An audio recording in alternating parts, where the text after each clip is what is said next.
first thing we wanted to do is get everybody together. That we were at that time working out of, I think, 10 different buildings, at least buildings in Washington County.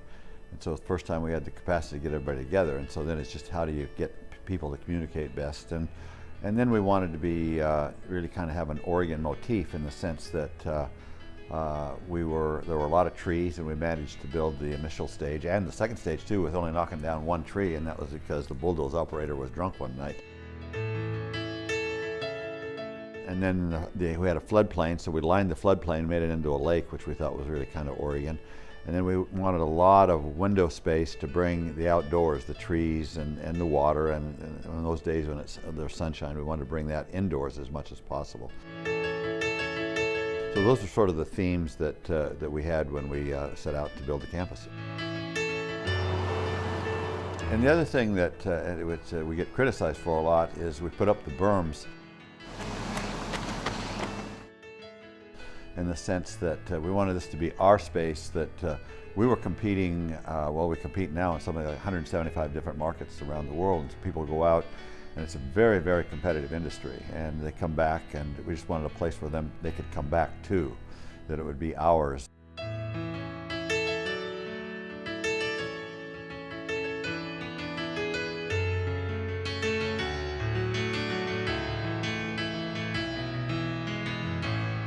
I noticed, in Japan, they have in Tokyo, it's probably the most hectic and busiest city in the world, they have a great sense of calm in a lot of their office buildings and their homes, in the sense of the light woods and the shoji screens, and even a little garden about the size of this table will be in a home. And so we try to get some of that into the interior side of it.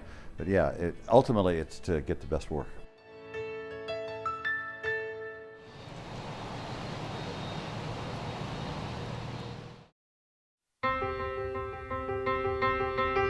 Obviously we wanted a great place to play basketball, but a great place to watch.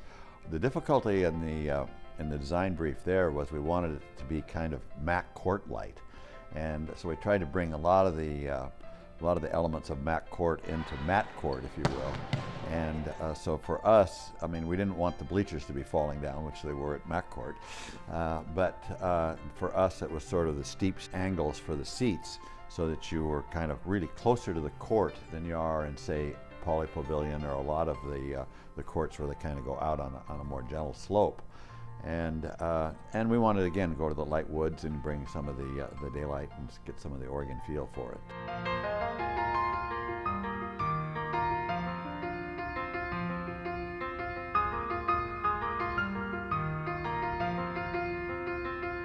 The most important thing probably in design is get a great architect, and I think we've been very fortunate in that.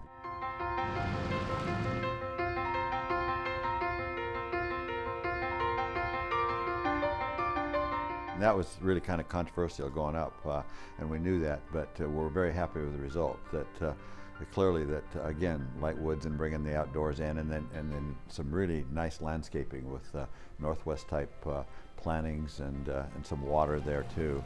So to create really kind of the best atmosphere for learning that we could get, and that was the goal. I know one of my favorite stories is Jordan Hasse, who is the great middle distance runner for the University of Oregon track team. She's like a 4.1 student, and I think 3 out of the last 4 times I've been in there, she's been in there studying, and I says, you don't need to study in here. This is for people that are struggling in it. She said, I just like it here, she said. And that's what we want. That's what we like.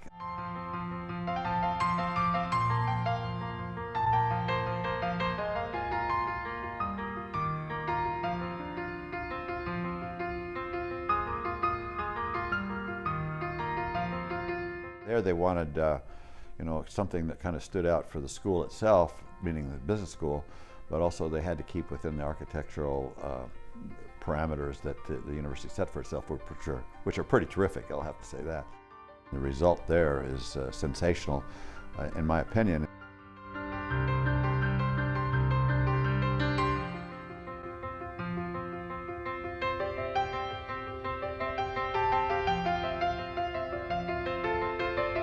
Well, if it's like Nike, you say, if you like it, I did it all. If you don't like it, it was somebody else. But the truth of the matter is that I am not an architect. That and that I will give a brief to somebody that I really respect as an architect.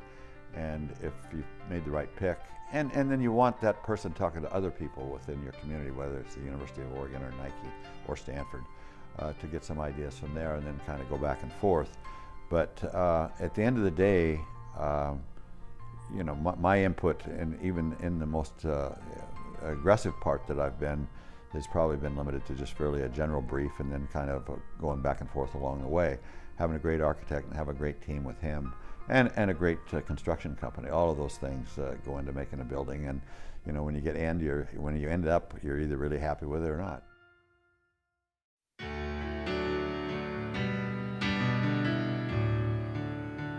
Well, that's not a science, you know. It reminds me a little bit about they say, how do you decide what athletes to sign? And the smart-ass answer I usually give is, we have a computer program. Wouldn't it be nice if it was so simple? But you know, it's just gets to be a kind of a situation where something really captures your fancy, and that you can feel really good about doing this. And it also kind of depends a little bit about what's going on with your own economic situation. I know when I was on the Stanford Business School advisory group that was designing the building, towards the end of that process, they were making overtures to try to get me to make a big contribution. And I says, no way I'm going to be able to do what they said. And literally within 3 or 4 months, everything went right economically for me. It was just one of those unique things. And I said, kids, I really can do this. And so that was kind of the way that one evolved.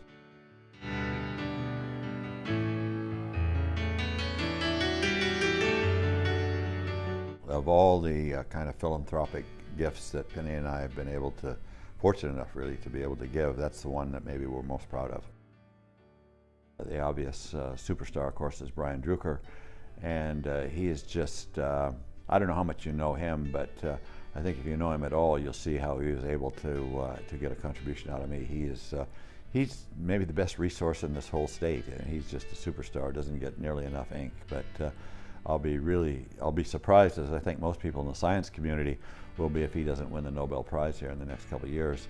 So, you know, meeting him and getting to know him was how that one evolved. So they all evolve a little differently.